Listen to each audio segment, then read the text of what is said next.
Достар, мен гидропонный корм будинелерге арналған, не осылай шығып жатыр. Бүгін 3-ші күн.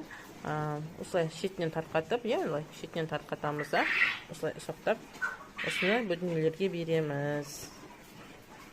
Мынау күшті бомбический тамақ, суперфуд, витамин, виткрас.